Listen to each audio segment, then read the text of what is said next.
Bienvenue dans cette séance spéciale de cardio à faible impact, conçue pour brûler des calories sans mettre de pression excessive sur les articulations.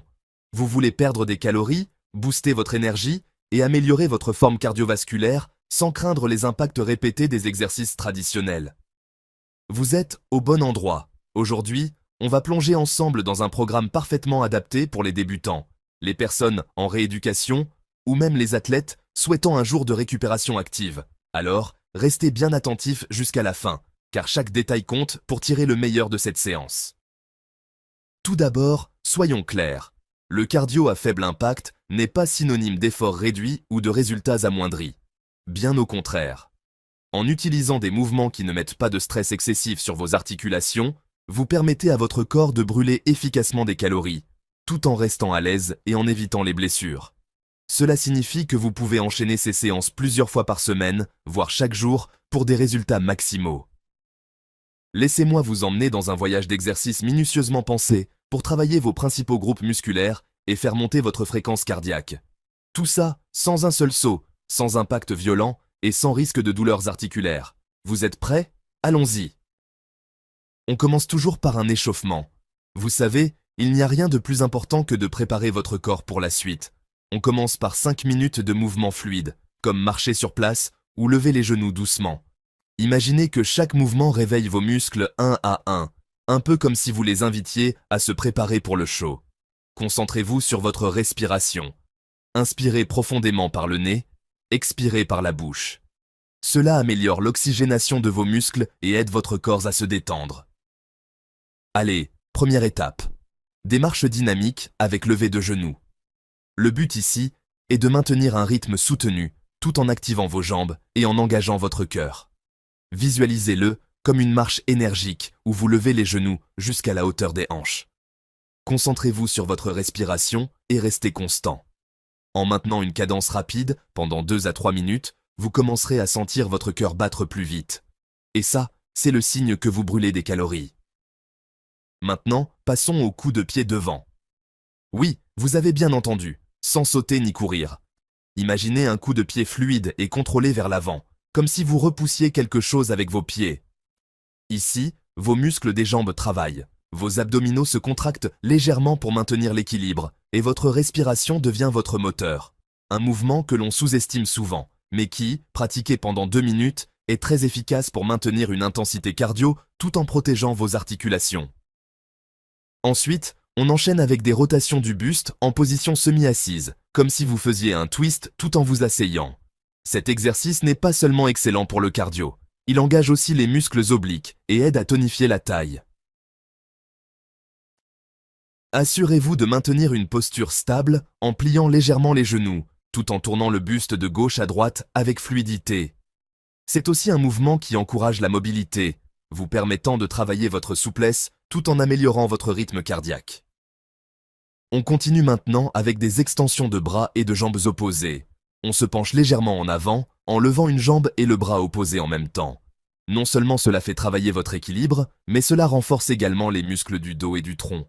C'est un exercice complet qui engage plusieurs groupes musculaires tout en restant sans impact. N'oubliez pas de respirer profondément à chaque extension. Cela vous aidera à maintenir l'endurance pour tenir plus longtemps. Passons ensuite à des squats de faible impact. L'idée ici est de descendre lentement et de remonter tout aussi doucement. Imaginez que vous vous asseyez sur une chaise imaginaire, en vous concentrant sur chaque muscle de vos cuisses, de vos fessiers et de votre dos. Ce mouvement sollicite en douceur les muscles des jambes et des fessiers, tout en augmentant le rythme cardiaque. Répétez ce mouvement pendant 1 minute et sentez la brûlure des muscles qui travaillent sans aucune pression directe sur les genoux. Pour ajouter un peu de variété, on peut faire des fentes latérales. C'est un mouvement latéral qui non seulement renforce vos jambes, mais qui améliore également votre équilibre et votre coordination. En gardant une jambe stable, faites glisser l'autre sur le côté, en descendant légèrement. Cela sollicite surtout les muscles des hanches et des cuisses, et encore une fois, sans impact direct. En combinant des fentes latérales avec des extensions de bras, vous ajoutez une dimension cardio qui maximise l'effet brûle-calories. On termine avec des cercles de bras dynamiques. Vous pouvez commencer avec de petits cercles, puis augmenter progressivement la taille des mouvements. Gardez vos bras tendus, ce qui va engager les muscles des épaules et du haut du dos, tout en maintenant un rythme respiratoire rapide. Non seulement vous travaillez le haut du corps, mais vous contribuez également à stabiliser votre cœur dans une zone cardio. Ajoutez cela pendant 1 à 2 minutes, et vous ressentirez l'effet d'une séance de cardio ciblée sans avoir eu besoin de sauter ou de courir. Pour conclure cette séance de cardio à faible impact, on passe à un retour au calme et des étirements doux. Respirez profondément, faites des étirements pour chaque groupe musculaire sollicité. Les jambes, les bras, le dos. Vous méritez ce moment de détente après une séance qui aura stimulé votre corps tout en respectant son intégrité. Vous voyez, il est possible de brûler des calories, de travailler le cardio et de renforcer vos muscles sans jamais forcer ou risquer la douleur. Ce type d'entraînement n'est pas seulement bénéfique pour votre corps, il vous permet aussi de maintenir une régularité essentielle à des résultats durables. Vous vous demandez probablement, mais est-ce que ça marche vraiment ? Ou peut-être que vous vous posez la question de savoir pourquoi choisir le cardio à faible impact au lieu de quelque chose de plus intense, comme la course ou les sauts. Restez avec moi, car dans ce chapitre, je vais répondre à toutes ces questions cruciales que vous vous posez.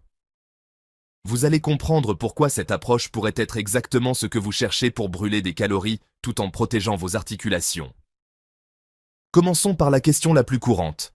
Le cardio à faible impact est-il aussi efficace pour brûler des calories que le cardio traditionnel ? Vous avez peut-être l'impression que pour brûler des calories, il faut absolument sauter ou courir, mais détrompez-vous. Le cardio à faible impact peut tout à fait être aussi efficace, voire plus adapté à long terme, surtout pour ceux qui cherchent à éviter les blessures. Tout dépend de l'intensité à laquelle vous travaillez et de la durée de l'exercice. Lorsque vous effectuez des mouvements contrôlés et soutenus, comme la marche rapide ou des fentes latérales, votre cœur s'élève lentement et efficacement, ce qui signifie que vous allez brûler des calories. Et non, ce n'est pas en faisant quelques pas tranquilles, mais en maintenant une intensité suffisamment élevée pour augmenter votre fréquence cardiaque de manière constante. Ce type de cardio peut être fait sur une période prolongée, ce qui favorise la combustion des graisses et l'amélioration de la condition cardiovasculaire. C'est donc une stratégie gagnante à long terme pour une perte de poids saine et durable. Une autre question que vous pourriez vous poser est « Est-ce que le cardio à faible impact est adapté pour moi si j'ai des problèmes de genoux ou d'articulation ?» La réponse est un grand oui. Les exercices à faible impact sont précisément conçus pour éviter de mettre trop de pression sur les articulations, particulièrement les genoux, les hanches et le bas du dos. Si vous avez des douleurs chroniques ou si vous êtes en rééducation après une blessure, ces exercices sont idéaux. Par exemple, les marches dynamiques, les extensions de jambes ou même les mouvements fluides de bras sont parfaits pour garder un entraînement cardiovasculaire tout en évitant l'impact direct. Le cardio à faible impact permet de renforcer les muscles sans aggraver les problèmes articulaires. Et c'est un aspect extrêmement important car beaucoup de personnes abandonneraient de leur programme de remise en forme à cause de douleurs liées à des impacts excessifs. En utilisant ce type de cardio, vous maximisez vos chances de continuer à vous entraîner régulièrement sans risquer de vous blesser. En parlant de blessures, une question suivante pourrait être « Le cardio à faible impact est-il plus sûr que le cardio à fort impact ?» Oui, effectivement. Un des grands avantages du cardio à faible impact est qu'il diminue le risque de blessure. Lorsque vous sautez ou courez, vous mettez vos articulations, vos tendons et vos ligaments à rude épreuve, ce qui peut entraîner des blessures si vous ne vous échauffez pas correctement ou si vous avez une mauvaise forme. En revanche, le cardio à faible impact implique des mouvements plus contrôlés, réduisant ainsi les risques de traumatisme. C'est particulièrement important pour les personnes qui commencent tout juste un programme de remise en forme, ou pour celles qui reprennent après une pause. Le but n'est pas de pousser le corps à ses limites, mais de lui permettre de se renforcer progressivement sans forcer. De plus, ce type de cardio permet de travailler plus longtemps, car la moindre douleur ne vous arrête pas aussi vite que dans des exercices à fort impact. Ensuite, vous vous demandez peut-être « Combien de calories vais-je brûler en faisant du cardio à faible impact ?» C'est une excellente question.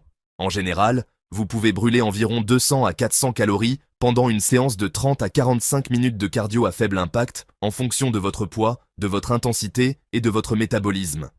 Par exemple, des exercices comme la marche rapide ou les fentes peuvent brûler autant de calories qu'une session de course à faible intensité, mais avec beaucoup moins d'efforts sur les genoux. L'intensité est la clé. Plus vous augmentez la cadence de vos mouvements, plus vous brûlez de calories. De plus, en combinant ces exercices avec une bonne alimentation, vous allez obtenir des résultats encore plus rapides. Une autre question qui revient souvent est: le cardio à faible impact est-il aussi bon pour tonifier les muscles que le cardio plus intense? La réponse est oui, mais avec une petite nuance. Le cardio à faible impact sollicite certes vos muscles, mais il n'est pas aussi concentré sur la musculation pure. Par contre, en faisant des exercices comme les fentes, les squats ou les extensions de bras et jambes, vous tonifiez vraiment vos muscles tout en brûlant des calories. Ces mouvements combinent la résistance et le cardio, ce qui fait de chaque séance une séance de renforcement musculaire doux. Vous ne ferez pas des muscles énormes en faisant uniquement du cardio à faible impact, mais vous allez certainement améliorer votre tonus musculaire et votre endurance.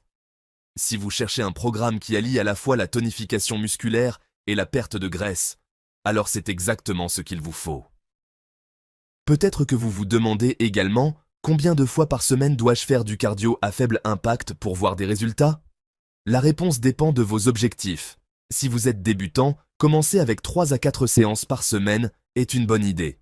Cela vous permettra de vous habituer à l'exercice et de voir des améliorations dans votre forme physique. Si votre objectif est de brûler des graisses et de renforcer votre cœur, viser 5 à 6 séances par semaine peut être optimal, à condition de varier l'intensité et d'inclure des jours de récupération active.